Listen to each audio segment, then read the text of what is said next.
Very good morning, dear children. Welcome to your Punjabi class. Children, today we have to do पत्तर यानी चिट्ठी. पत्तर लिखण तो पहले we will discuss about its types. दो तरह ਦੇ पत्तर लिखे ਜਾਂਦੇ ਨੇ, रस्मी पत्तर, गैर रस्मी पत्तर. रस्मी means formal letter, गैर रस्मी means informal letter. जो पत्तर ਅਸੀਂ ਆਪਣੇ ਸਗੇ ਸੰਬੰਧੀਆਂ ਨੂੰ, ਛੋਟੇ ਭਰਾ ਨੂੰ, ਭੈਣ ਨੂੰ, ਚਾਚਾ ਨੂੰ, ਚਾਚੀ ਨੂੰ, ਮਾਮਾ ਮਾਮੀ, ਆਪਣੇ ਫਰੈਂਡਸ ਨੂੰ ਲਿਖਦੇ ਹਾਂ, ਉਹ ਹੁੰਦੇ ਨੇ ਇਨਫੋਰਮਲ ਲੈਟਰ. ਅਤੇ ਜੋ ਪੱਤਰ ਦਫ਼ਤਰਾਂ ਦੇ ਵਿੱਚ, ਵਪਾਰਕ ਖੇਤਰ ਦੇ ਵਿੱਚ ਮਤਲਬ ਟ੍ਰੇਡ ਤੋਂ ਰਿਲੇਟਡ ਕਿਸੇ ਕੰਪਨੀ ਵਿੱਚ ਲਿਖਿਆ ਜਾਏ, ਕਿਸੇ ਆਫਿਸ ਦੇ ਵਿੱਚ ਲਿਖਿਆ ਜਾਏ, ਸਰਕਾਰੀ ਦਫ਼ਤਰਾਂ ਦੇ ਵਿੱਚ ਜੋ ਪੱਤਰ ਲਿਖੇ ਜਾਂਦੇ ਨੇ ਉਹਨਾਂ ਨੂੰ ਰਸਮੀ ਪੱਤਰ ਕਿਹਾ ਜਾਂਦਾ ਹੈ, ਮੀਨਸ ਫਾਰਮਲ ਲੈਟਰ ਕਿਹਾ ਜਾਂਦਾ. In 8th standard we have formal letter in our syllabus. ਤਾਂ ਇਸ ਨੂੰ ਲਿਖਣ ਵਾਸਤੇ ਇੱਕ ਪ੍ਰੋਪਰ ਫਾਰਮੈਟ ਯੂਜ਼ ਕਰਨਾ ਪੈਂਦਾ ਹੈ, ਜੋ ਕਿ ਇਵੇਂ ਹੈ. ਇਹ ਹੈ ਫਾਰਮੈਟ, ਯਾਨੀ ਪੱਤਰ ਨੂੰ ਕਿਸ ਤਰ੍ਹਾਂ ਲਿਖਿਆ ਜਾਣਾ ਚਾਹੀਦਾ ਹੈ, ਪੱਤਰ ਲਿਖਣ ਦਾ ਢੰਗ. ਸਭ ਤੋਂ ਪਹਿਲੇ ਆਏਗਾ ਪ੍ਰੀਖਿਆ ਭਵਨ, ਕ ਖ ਗ. ਇਹ ਹੁੰਦਾ ਹੈ Sanders address, the one who is sending the letter. Sanders address it will be. ਅਗਰ ਹੈਡਿੰਗ ਦੇ ਵਿੱਚ ਤੁਹਾਨੂੰ ਕੰਡੀਸ਼ਨ ਦਿੱਤੀ ਗਈ ਹੈ ਕਿ ਤੁਸੀਂ ਕੋਈ ਵੀ ਨਾਮ ਦਿੱਤਾ ਗਿਆ ਹੈ, ਇਸ ਥਾਂ 'ਤੇ ਰਹਿੰਦੇ ਹੋ, ਤੁਸੀਂ ਇਸ ਜਗ੍ਹਾ ਦੇ ਰਹਿਣ ਵਾਲੇ ਕਿਸੇ ਨੂੰ ਦਫ਼ਤਰ ਵਿੱਚ ਪੱਤਰ ਲਿਖਣਾ ਹੈ, that time you have to write that particular name which is given in the heading. ਲੇਕਿਨ ਅਗਰ ਜਦੋਂ ਤੱਕ ਨਾਮ ਨਹੀਂ ਦਿੱਤਾ ਜਾਏ, ਕੰਡੀਸ਼ਨਸ ਨਹੀਂ ਦਿੱਤੀ ਜਾਏ, then you have to write this word only, ਪ੍ਰੀਖਿਆ ਭਵਨ. This sign is called jump, means you have to leave one line. Then you have to write ਮਿਤੀ, ਮਤਲਬ date. ਇਹ ਕਹਿ ਸਕਦੇ ਹੋ ਕਿ ਡੇਟ ਤੋਂ ਪਹਿਲੇ ਤੇ ਬਾਅਦ you have to leave one line. Before and after writing date you have to leave a line. Then the most important thing, ਸੇਵਾ ਵਿਖੇ. ਅਧਿਕਾਰੀ ਦਾ ਨਾਂ, ਦਫ਼ਤਰ ਦਾ ਨਾਂ, ਸ਼ਹਿਰ. This is receiver's address, the one who will receive your address, sorry receiver's address it will be. ਅਗਰ ਤੁਸੀਂ ਕਿਸੇ ਦਫ਼ਤਰ ਦੇ ਵਿੱਚ ਲਿਖ ਰਹੇ ਹੋ ਤਾਂ ਉਸ ਦਫ਼ਤਰ ਦੇ ਅਧਿਕਾਰੀ, ਯਾਨੀ ਜੋ ਉੱਥੇ ਹਾਈਐਸਟ ਅਥਾਰਟੀ ਹੈ, ਉਸ ਦਾ ਅਧਿਕਾਰੀ ਦੀ ਪੋਸਟ ਆਏਗੀ ਇੱਥੇ. ਫਿਰ ਉਸ ਦਫ਼ਤਰ ਦਾ ਨਾਂ ਆਏਗਾ ਅਤੇ ਉਹ ਦਫ਼ਤਰ ਕਿੱਥੇ ਹੈ, ਉਸ ਸ਼ਹਿਰ ਦਾ ਨਾਂ ਆਏਗਾ. Then again you have to leave one line. Write ਵਿਸ਼ਾ. ਵਿਸ਼ਾ ਮੀਨਸ ਸਬਜੈਕਟ, ਕਿਸ ਬਾਰੇ ਪੱਤਰ ਲਿਖ ਰਹੇ ਹੋ. ਵਿਸ਼ਾ should B short but meaningful.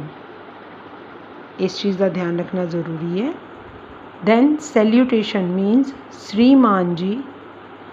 After that you have to write ਵਿਸ਼ਾ ਵਸਤੂ, means body of the letter. ਜੋ ਵੀ ਤੁਸੀਂ ਲੈਟਰ ਦੇ ਵਿੱਚ ਗੱਲ ਕਹਿਣੀ ਚਾਹ ਰਹੇ ਹੋ, ਮਿਨੀਮਮ 7 to 8 ਸੈਂਟੈਂਸਿਸ ਦੇ ਵਿੱਚ, 7 ਤੋਂ 8 ਲਾਈਨਾਂ ਦੇ ਵਿੱਚ ਉਹ ਗੱਲ ਕੰਪਲੀਟ ਹੋ ਜਾਣੀ ਚਾਹੀਦੀ ਹੈ. Then you have to end it with ਆਪ ਜੀ ਦਾ ਸ਼ੁਭ ਚਿੰਤਕ, your well wisher, and then never write your name if you are not told to write. ਅਗਰ ਹੈਡਿੰਗ ਦੇ ਵਿੱਚ ਅਗਰ ਤੁਹਾਡਾ ਨਾਮ ਆਇਆ ਹੈ ਅਤੇ ਤੁਸੀਂ ਉਸ ਨੂੰ ਆਪਣੇ ਸੈਂਡਰਸ ਐਡਰੈਸ ਦੀ ਜਗ੍ਹਾ 'ਤੇ, ਪ੍ਰੀਖਿਆ ਭਵਨ ਦੀ ਜਗ੍ਹਾ 'ਤੇ ਤੁਸੀਂ ਆਪਣਾ ਨਾਮ ਲਿਖ ਰਹੇ ਹੋ, then you have to write your name at the end, otherwise not required, no need. So this is the format. ਹੁਣ ਮੰਨ ਲਓ ਅਸੀਂ ਇਸੇ ਲੈਟਰ ਨੂੰ, ਜਿਵੇਂ ਪੋਸਟ ਮਾਸਟਰ ਨੂੰ ਪੱਤਰ ਲਿਖ ਕੇ ਆਪਣੇ ਇਲਾਕੇ ਦੀ ਡਾਕ ਸੇਵਾ ਸ਼ੁਰੂ ਕਰਾਉਣ ਬਾਰੇ ਪੱਤਰ ਲਿਖੋ. ਤੁਹਾਡੇ ਏਰੀਏ ਦੇ ਵਿੱਚ ਡਾਕ ਆਫਿਸ ਹੈ, ਡਾਕਘਰ ਹੈ, ਉੱਥੇ ਦੇ ਪੋਸਟ ਮਾਸਟਰ ਨੂੰ ਤੁਸੀਂ ਪੱਤਰ ਲਿਖਣਾ ਹੈ ਤਾਂ ਕਿ ਤੁਹਾਡੇ ਏਰੀਏ ਦੀ, ਤੁਹਾਡੇ ਇਲਾਕੇ ਦੀ ਡਾਕ ਸੇਵਾ ਜੋ ਹੈ ਉਹ ਦੁਬਾਰਾ ਸ਼ੁਰੂ ਹੋ ਜਾਏ. ਤੋ how we will use it in a format. ਸਭ ਨਾਲੋਂ ਪਹਿਲੇ ਅਸੀਂ ਪ੍ਰੀਖਿਆ ਭਵਨ ਲਿਖਾਂਗੇ ਕਿਉਂਕਿ ਸਾਨੂੰ ਆਪਣਾ ਨਾਮ ਨਹੀਂ ਦਿੱਤਾ ਗਿਆ ਕੋਈ ਇੱਕ ਲੈਟਰ ਦੇ ਵਿੱਚ, ਤਾਂ ਇਸ ਕਰਕੇ ਵੀ ਵਿਲ ਸਟਾਰਟ ਵਿਦ ਪ੍ਰੀਖਿਆ ਭਵਨ. ਕ ਖ ਗ ਸ਼ੋਜ਼ ਆਰ ਸਿਟੀ, ਠੀਕ ਹੈ. Then we have to leave one line, I have left some space. ਉਸ ਤੋਂ ਬਾਅਦ ਮੈਂ ਲਿਖੀ ਮਿਤੀ, and then again I have left some space, means I am leaving one line. This is Sender's address, the one who is writing the letter. This is receiver's address, the one who will receive your letter. ਸੇਵਾ ਵਿਖੇ post master ਸਾਹਿਬ ਜੋ ਉੱਥੇ ਦੀ highest authority ਹੈ ਉਸਨੂੰ ਪੱਤਰ ਲਿਖ ਰਿਹਾ ਤਾਂ ਅਧਿਕਾਰੀ ਦਾ ਨਾਂ ਆਇਆ, ਉਸਦੀ ਪੋਸਟ ਆਈ। ਪੋਸਟ ਆਫਿਸ ਜਾਂ ਡਾਕਘਰ ਮਤਲਬ ਥਾਂ ਦਾ ਨਾਂ, and then Sirsa city. then again I have left some space means line will be left।